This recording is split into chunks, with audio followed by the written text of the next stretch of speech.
자, 올 한 해를 지배했던 키워드를 꼽으라면 단연 세 개, 거예요. 단연 세 개 아닙니까? 네, 단연 1번 세 개지. 코로나19, 2번 검찰. 윤석열 내지 검찰, 네. 3번 총선. 네. 이렇게 딱 세 개의 어떤 키워드가 거의 한 해를 지배했다. 이렇게 봐도 될 것 같은데 이 개별 요소들을 그냥 개별적으로 파악하는 건 별로 의미가 없는 거고요.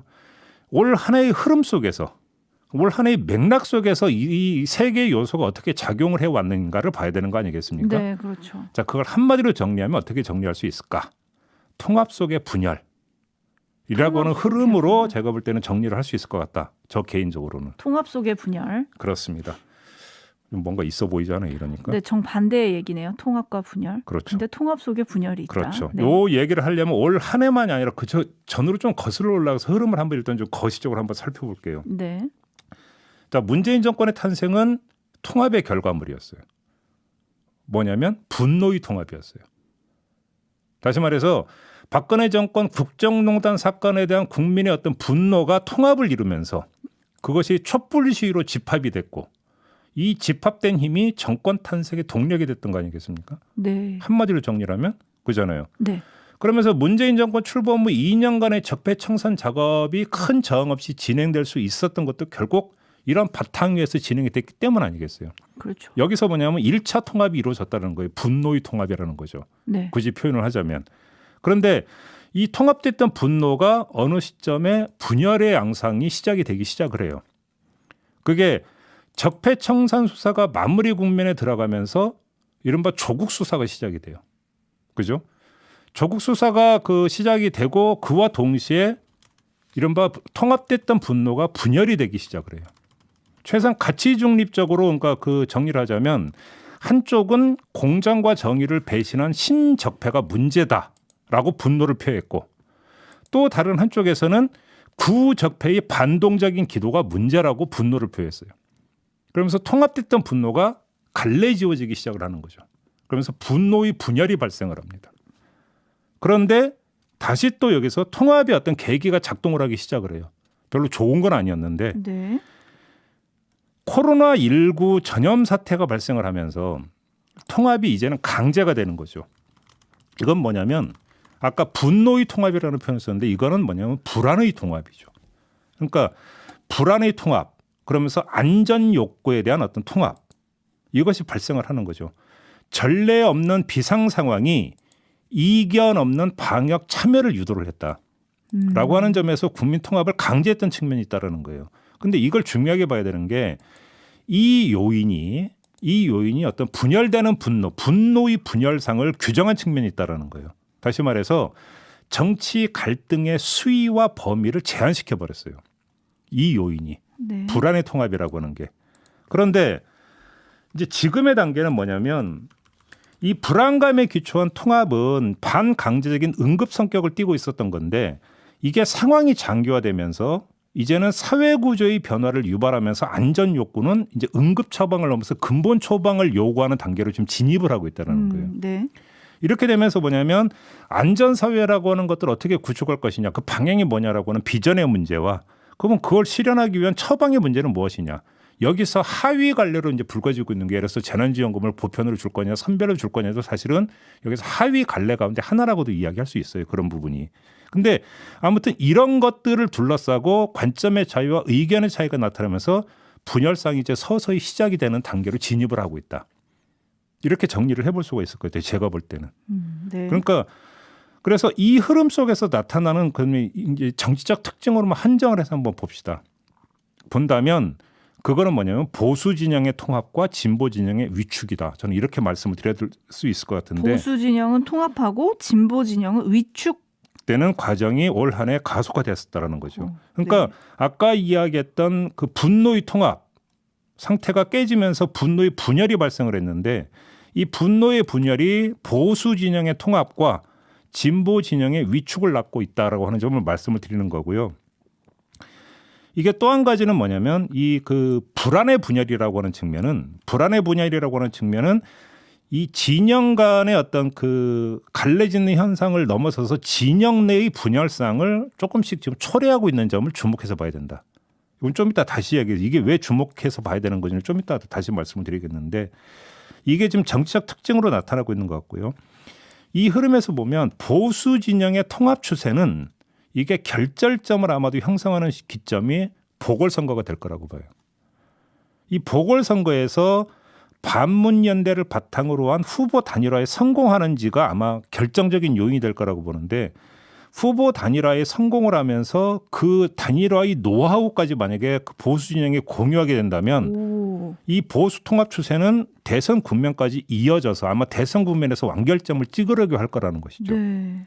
근데 만약에 정반대로 이게 실패를 한다면 어떻게 되는 거예요? 보궐선거가 사실상 파장 국면으로 가는 보수 진영의 파장 국면으로 가는 시발점이 될 것이다. 이렇게 봐야 되는 거겠죠. 네. 자, 그다음에 진보 진영의 위축 추세가 있었다고 말씀을 드렸는데 이거는 제가 볼 때는 보궐선거를 지나쳐서 관통을 해서 대선 국면까지 쭉 이어질 거라고 봐야 될 것 같아요. 자, 보궐선거의 성패에 이 성패에 따라서 직접 영향권에 들어가는 사람은 이낙연 민주당 대표예요. 그렇죠. 그러죠. 네. 근데 안전사회에 대한 비전과 처방을 둘러싼 분열상은 사실은 그 이낙연 대표가 정치적으로 어떻게 되느냐 그의 부침에 종속되어 있는 문제가 아니에요. 더 엄밀하게 얘기를 하면 거꾸로 그 안전사회에 대한 비전과 처방에 따라서 이 진영 내의 구심점이 되는 대선 주자의 명운이 갈리는 오히려 종속되어 있다. 대선 주자의 명운이. 네. 오히려 이렇게 보는 게 네. 맞을 것 같아요. 그러니까 여기에 또 하나의 요인이 작동이 되고 있는 부분이 있는데 뭐냐 아까 제가 지금까지는 진영 내 분열 요인이 아니라 통합 요인이었던 검찰 개혁이 있지 않습니까? 이게 그러니까 이 전에 JB 타임에서 제가 말씀을 드렸기 때문에 짧게만 말씀을 드리면 검찰 개혁이 내년 상반기를 거치면서 성과를 내지 못하면 이것도 진영 내에서의 분열 요인으로 작동할 가능성이 상당히 농후하다고 봐야 돼요. 네.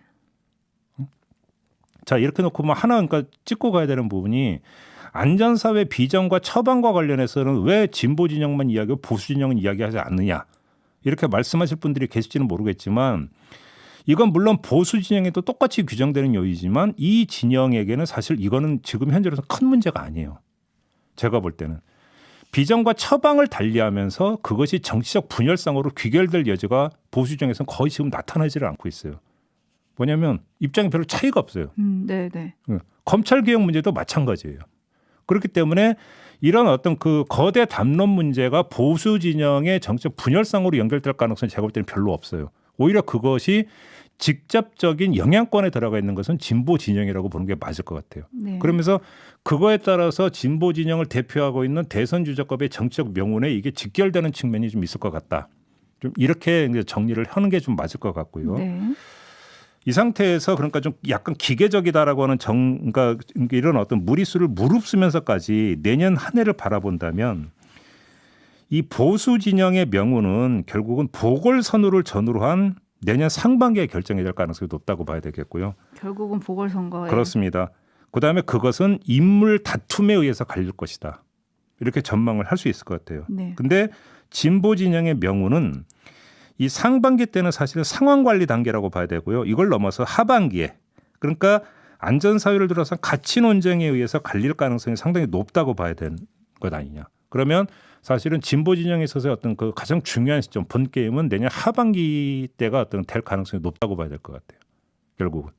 그러니까 일단은 그 아주 러프하게 그러니까 전망을 한다면 이렇게 좀 전망을 할 수 있지 않을까 싶은 생각이 드는데 아무튼 갈수록 제가 볼 때는 이것을 하나로 묶어낼 수 있는 어떤 그 기제보다는 그러니까 계속 갈라지는 기제가 더 많이 작동을 하는 한 해가 될 가능성이 높다. 다만 그 타이밍과 요인이 다를 뿐이다. 보수 진영과 진보 진영은. 일단은 좀 이렇게 정리를 할 수 있을 것 같습니다. 네. 근데 그 보수 진영의 단일화가 이제 성공하는 게 좀 관전 포인트라고 짚어주셨잖아요. 네. 근데 거기서 정진석 국민의힘 공천관리위원장이 어제 한마디 했잖아요. 그거는 어떻게 보십니까? 뭐라고 한마디 했는데? 제1야당이 범야권의 플랫폼이다. 아 그러니까요. 그게 일관되게 하는 거잖아요. 그러니까 원샷 경선 이야기하는데 네. 국민의힘 바깥에서의 그러니까 제3지대에서의 원샷 경선이 아니라 국민의힘 틀 안에서의 원샷 경선을 계속 주장을 하는 거잖아요. 네. 왜 그러냐면 이걸 고수를 해야 되고 이걸 고수하지 못하면 국민의힘은 존재 이유를 그러니까 묻게 돼요. 지지층들이. 그건 전에도 말씀을 드렸던 것 같아요. 네네. 그러니까 이게 무너져 버리면 국민의힘은 당의 어떤 존재 가치를 스스로 결국은 부정하는 꼴이 돼버리기 때문에 이건 고수를 하는 거죠. 그러니까 표현만 약간 바꿔서 계속 똑같은 얘기를 저는 하고 있는 거라고 생각을 해요. 네. 근데 문제는 금태섭 전 의원 같은 경우는 안 들어간다고 거듭 이야기를 하고 있는 거고요. 그렇죠. 그잖아요. 네. 그다음에 안철수 국민의당 대표 같은 경우는 그러면 대표직을 던지고 개인적으로 일단 들어가야 되는데 이건 또 국민의당 당원들 입장에서는 당을 부정하는 행위로 비춰질 수밖에 없는 거죠. 그래서 첫 출발이 그건데 여기서 결국은 지금 전혀 한 걸음은 둘째치고 반 걸음도 지금 못 나가고 있는 상태에 와 있다 이렇게 봐야 되는 거죠. 네. 여기서 이제 솔로몬의 지혜가 발동이 되느냐 안 되느냐가 문제가 되는 건데 제가 볼 때는 별로 발동될 여지가 아직까지는 지금 나타나지 않고 있는 거죠. 엄청 머리 짜내고 있겠죠. 어떻게 해야 할 것인가. 그러게요. 7080오리 님이 진보의 분열보다는 후보 간의 경쟁 아닌가?